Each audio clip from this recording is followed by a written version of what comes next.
Change Everything Live with me, Andrae Bailey, here today with Orlando Mayor Buddy Dyer. Mayor, how you doing? I'm doing great, Andre. How about you? Good seeing you. I hadn't seen your office as a studio before, so I that's know, great. right? It's fancy. It's amazing how easy it is to turn anything into a TV studio with how cheap these TVs are, and these graphics were like $200, so it's great. Filming right here in downtown Orlando. As always, if you're watching this in another television market or watching on Apple iTunes or YouTube Live, you're going to see a shorter version of this interview on CBS, but the entire interview's on Apple and iTunes. So, Mayor, how's life? How's things going? Life is good.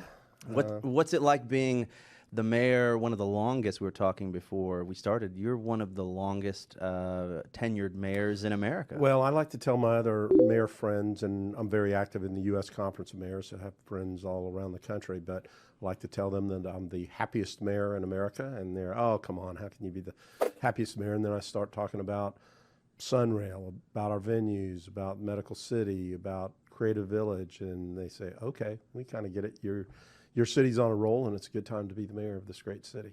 When you started out as mayor, gosh, all those years ago, how do you see the community being different today than it was when you started? What are the biggest changes in the community? Well, there's been a lot of growth, and I would say, although we've always been an accepting community, I think we have come to embrace diversity, equality, fairness for all in a more passionate way, perhaps, than we did in 2003. So I think we've grown into a community that is very welcoming. It's a community you don't have to be third generation to pretty much be involved in anything that you want to be involved in. You know, there's some other communities, if you weren't a member of the such and such country club and your grandfather was one of the founders, it'd be hard for you to be president of the EDC or the chamber or something like that.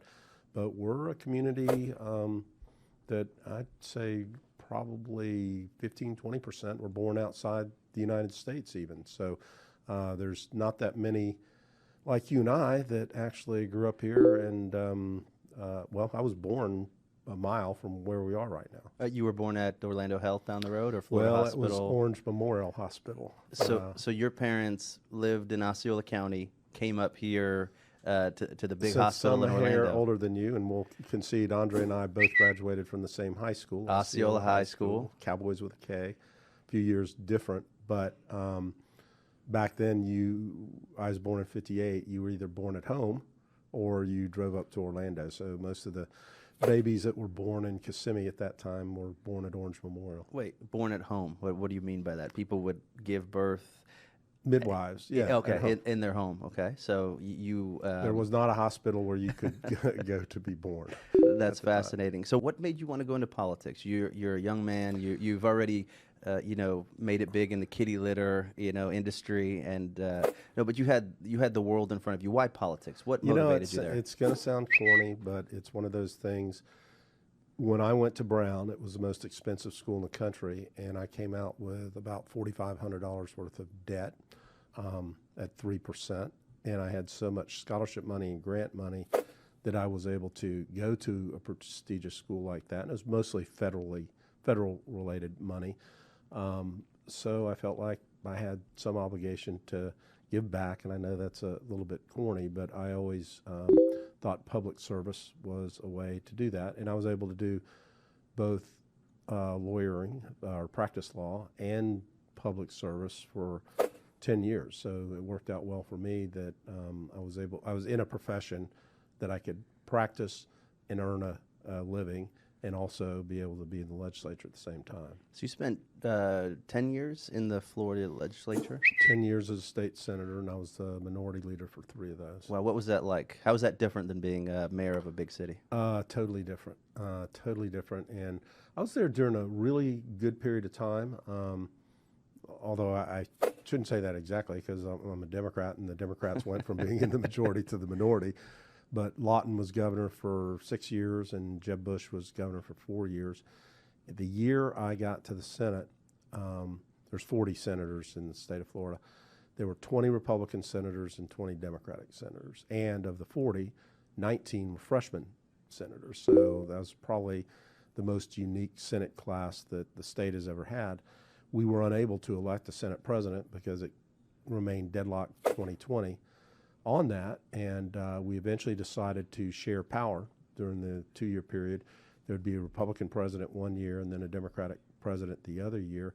And that was probably the last 2020 vote we had the entire time, because you knew that if you didn't cooperate, you couldn't get anything done because it was going to be a 2020 vote. So that was probably my favorite couple years of being in the legislature. But it's totally different being a member of a 40-person body and that has 2 chambers and then has to answer to the governor as well, versus being a local government official, and in the case of being the mayor, having chief executive officer types of powers, and to be able to come in and appoint police chiefs and fire chiefs, and then chair the council. And the other thing is to be able to actually see the result of decisions that you're making. I can see on a daily basis the results of decisions that I make. When you're in the legislature or the Congress, it takes a lot longer for whatever legislation you pass to have an impact.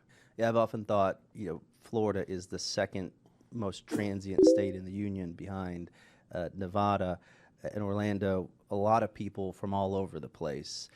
You're a Central Florida guy. You're one of the few maybe that started here and now is a Central Florida leader. At times I've thought, we're a bunch of people from a bunch of places, and we've got to figure out how to work together, or we can't really get anything done. And I think, again, you have set the pace when it comes to collaboration.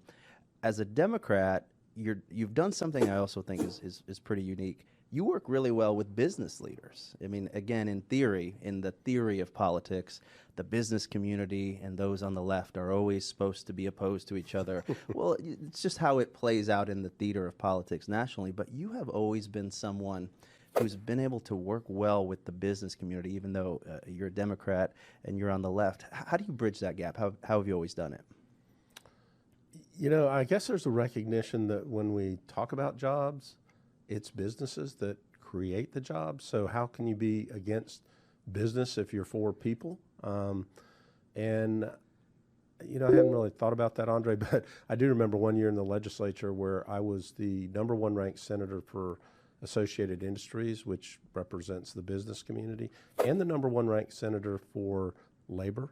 So that's kind of hard to do, to be #1 on both the labor side and the business side, but they cared about different values and different issues, and I happen to be good for them on both of those. But I'm for pretty much everybody, and our business community is really a large part of who we are in Central Florida. When you think about, sometimes again I make these assumptions, when you go into in 2019 or in 2015 or whatever year you're presiding as the mayor of the city of Orlando, do you kind of just say, hey, listen, we've got to build these venues, and this is the problem, that these venues need to be built or rebuilt?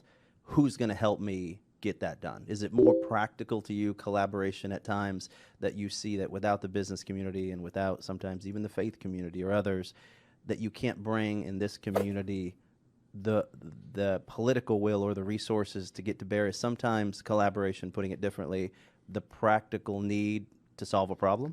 That's absolutely right. I mean, okay, let's just take the venues, for instance. Very complicated deal. We knew that if we were going to build 3 venues, we were going to have to use tourist development tax in some fashion.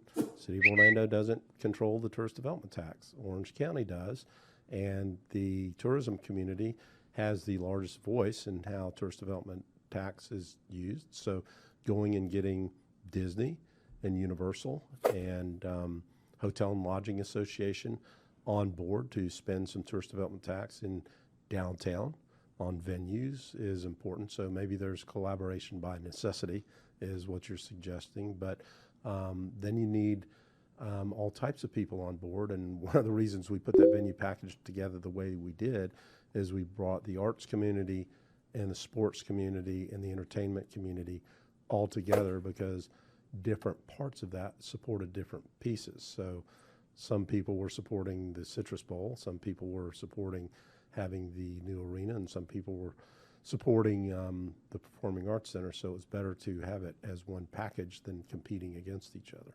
when the traveling road show for Hamilton came into town recently. I saw you were there. Did you have a moment where you looked around and thought, "This is why we built these venues"? Was there that? I have that moment every time I Okay. walk in the Performing Arts Center. I was at the opening of the Impact Forum, Lake None Impact Forum, last night. We opened the windows up in the DeVos room, and it was a ooh, and there were a lot of people that hadn't been in downtown Orlando before. So it's great to be able to take somebody there for the first time and have them experience Orlando in that way when they're from New York or LA and they're like, oh, this couldn't be Orlando, but it is Orlando. And then the Amway Center is the best in the country. So we Go can be Magic. proud. And one change I would say, Andre, since 2003, while I'm thinking about that, is the publisher of the newspaper, when I first became mayor, told me she thought that we had a little bit of an inferiority complex, that we didn't always strive to be the best or the greatest. And I think that's totally changed, that here in Orlando now, we believe that anything that we do, we can be world class or the best in class, however you want to put it. And there's just example after example after example. Mayor, how do we, with all these young folks going to UCF, how do we keep these kids when they get out of UCF? I think that's something I hear a lot of leaders talking about, that we can bring people here, whether it's tourism on one side or folks coming here for education. But what's the secret for the next 5, 10 years and beyond for us to keep talent, and especially young people here? What do we need to do better? There's a couple things. It's having the career paths and opportunities is certainly critical if you want to be somebody that makes video games. If there aren't companies that make video games in Orlando, then you're going to go somewhere else. But we have companies that make video games, so that student or that young person can stay here and have a career in that industry. I just picked that as an example. But then the other thing is, when I talk about the venues, or I talk about Sunrail, or some of the things we're doing to improve our downtown, that's part of our economic development strategy. Because if you're a young person that can live anywhere in the country, and we're a pretty mobile society now, if you want to live in a city that has a Major League Soccer team, or has professional sports, or has a world-class performing arts center, we're your city now. If we didn't have some of those assets, then it would be harder to attract that talent.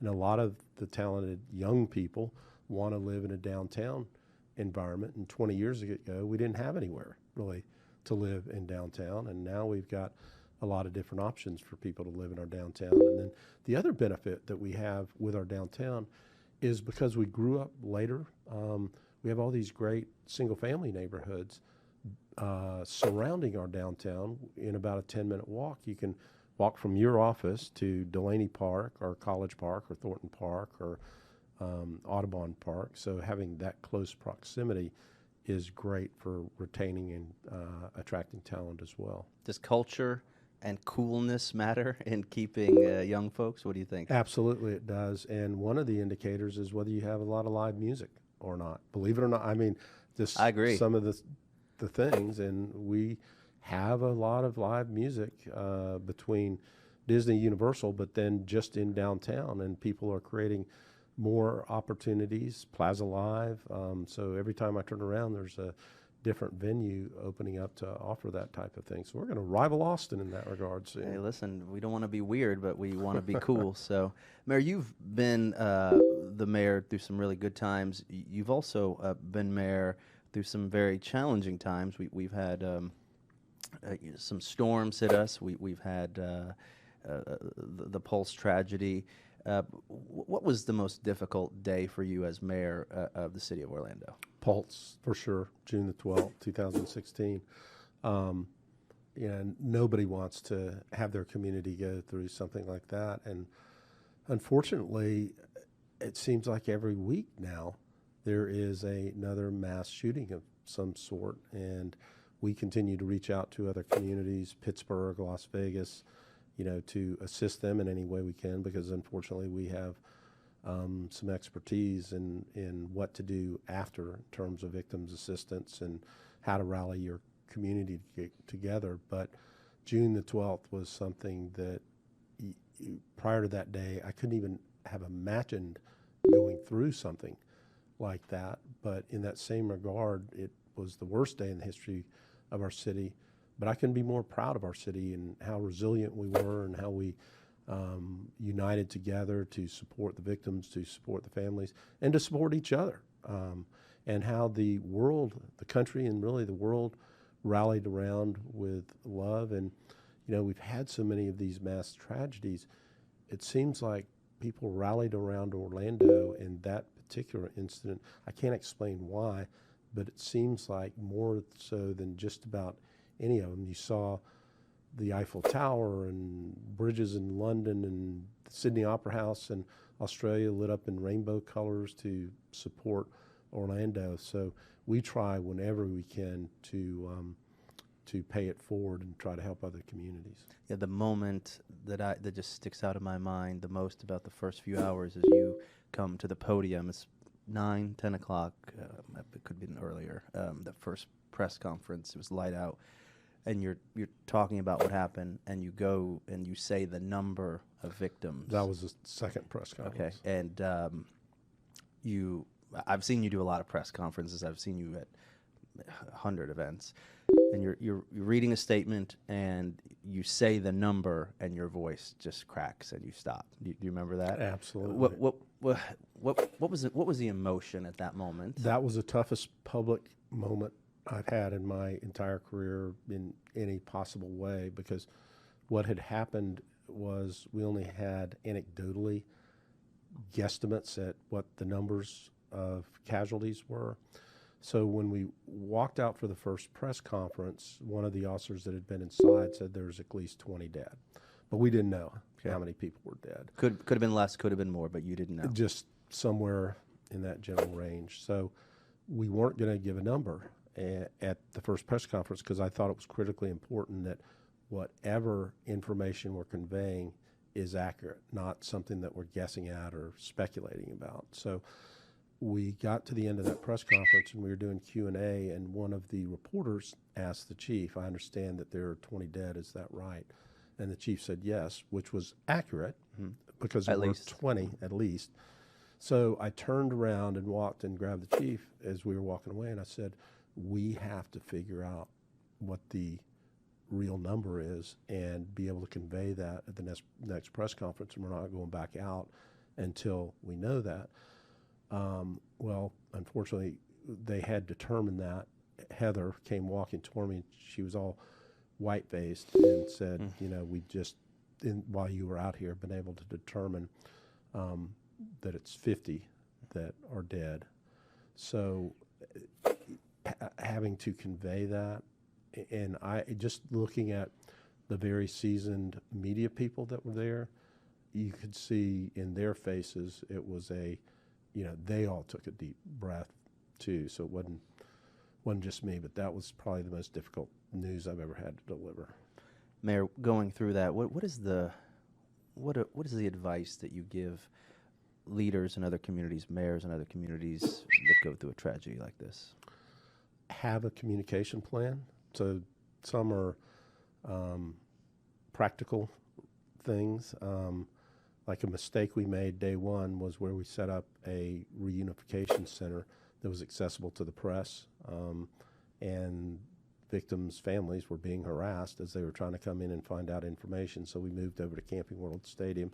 That's information I conveyed to Las Vegas in the first phone call. The mayor of Las Vegas, a good friend of mine, and I got her early that morning and just said that to her. We actually ended up sending our team out to Las Vegas, and they helped run their Victims Assistance Center for about 10 days out there. So I give them some practical advice, but it's have a communications plan. And, it's small little things.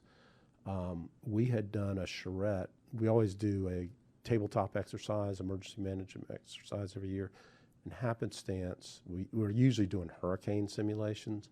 We did a civil disobedience exercise and figured out some social media protocols so that when we were conveying information. If it's a natural disaster, it would come from the mayor's office, all the social media, and everybody else could only put out the information that came from our social media feeds. But if it's a crime event, then we're going to do it from OPD. So nobody else was allowed to put out information that had not been put out by OPD. That's important. And then we got our sister and brother agencies to do the same. And then we monitored TV and social media to correct as quickly as we could misinformation that was out there. So communication is one part of it. And then on a personal level, about a week after Pulse had occurred, a friend of mine who's a counselor called and say, "Hey, just want to check in on you to see how you're doing." And I said, "I'm doing okay, but I don't feel the emotion that I think I should be feeling right now."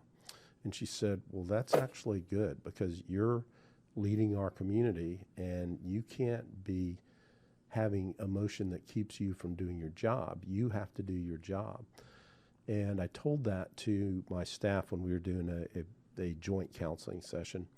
And 3 or 4 of them said, "Thank you for telling me that, Mayor, because I feel the exact same way. I feel like I don't feel as sad as I need to feel about this situation." And but it was true. They were all still doing their jobs because so many of my direct staff ended up operating the emergency reunification or assistance center, I guess, transformed into the assistance center. But as time went on, it was important to have, you guys had therapists then who worked with your team, law enforcement, and others, correct? Yeah, not just for the firefighters and the police officers that had been involved directly, but people who were meeting with victims or their families for weeks on end. That takes a real toll when you're trying to help people get through it as well. So yeah, we've done a lot of care for all of our employees. I want to make sure to get you out of here on time, Alex. Okay. Making sure that we don't run over your time. You're very, very busy.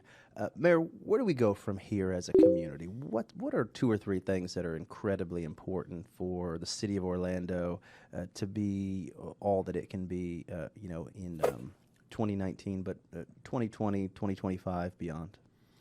We're rocking in terms of construction and new development. The areas that concern me, what keeps me up at night, is affordable housing and housing for everyone that is coming here. We're leading the country in job growth and population growth. So making sure that somebody that's not making as much money as you do, Andrae, has That's a true. place to live is one of the things that, and we're not alone in that issue. It's a crisis all over the state and all over the country in terms of affordable housing. Homeless continues to be an area that concerns. And then the other one is one that you're involved in, is the opioid issue. And I congratulate you, or commend you, I guess would be a better term, for being active with Florida Blue and helping bring the community together on that issue, because it's just amazing to me. Virtually every person I talk to has somebody they know that's been affected by addiction. Yeah, the opioid crisis is mind-blowing in that we did that launch of Project Opioid, where our leaders, if you're not from Central Florida, have come together to try to fight addiction, help people that are addicted to these drugs, and reduce opioid deaths. And I had never seen anything like it. Almost every person who got up as a leader to speak, Dick Batchelor gets up and tells a story of his sister that died of overdose and addiction, and he had never told that story publicly before. So it is one of those issues where it's a no-brainer, in that when you see that many people losing their lives and it impacting so many families, I think all of us just say, hey, how can we be a part of this solution there? I think it's also a challenge because it started in our institutions. It started with doctors. It started with pharmaceutical companies, and it's not people from the wrong side of the track scoring illegal drugs as a starting point. Do you think that makes the opioid crisis more challenging, kind of its genesis? Well, I think the thing that has struck me is the recognition that it's a disease. I mean, people having cancer are disease, people having and addiction is a disease, but they're not treated the same. And there was a father that started one of the national groups that told his story about his son having an addiction issue and his son's best friend having some form of cancer, and how the entire community rallied around the child that had cancer and were doing bake sales, and anytime he came home from radiation or whatever treatments he's having, everybody was there to embrace him, whereas his son was an outcast and was embarrassed by the fact that he had the issue, and then depression set in, and a bad result there. So I think our number one piece of this is to have everybody understand that it is an illness, it's a disease, and it needs to be treated as such, and people need to be encouraged to come forward with their disease. Yeah, whether, as we wrap up, whether it's chronic homelessness or the opioid crisis, or a lot of folks struggling in poverty in our community, we're still working on that, like most communities in America. Turning away, there's that old puritanical idea that if you do good things happen to you and you shouldn't have problems, but if you have bad things happen to you, obviously you've done something wrong and it's your fault. Both with the opioid crisis, chronic homelessness, we've had to take a closer look, and we're still doing that, and say, hey, maybe this person, it isn't necessarily about a blame game. It's about us as a society thinking in a more evolved way when someone's struggling. Or they've got this challenge, but why? Why are they struggling? And just recognizing it as an issue that is just as important to us as whether the Magic make the playoffs. Boy, we're all praying there, aren't we? Orlando Mayor Buddy Dyer, one of, if not the longest termed mayor in a big city in America. Thank you for coming on. We're going to bring you on again and talk for 2 hours. I know you've got a busy schedule. And if you want to follow the mayor on social media, we'll put all of his social media links on. If you saw just a small part of this on CBS, you can watch the entirety of the episode on Apple iTunes as a podcast, or YouTube Live for the entire 1 hour interview. Mayor, thanks for coming on. Thanks, Andrae. We'll see you soon.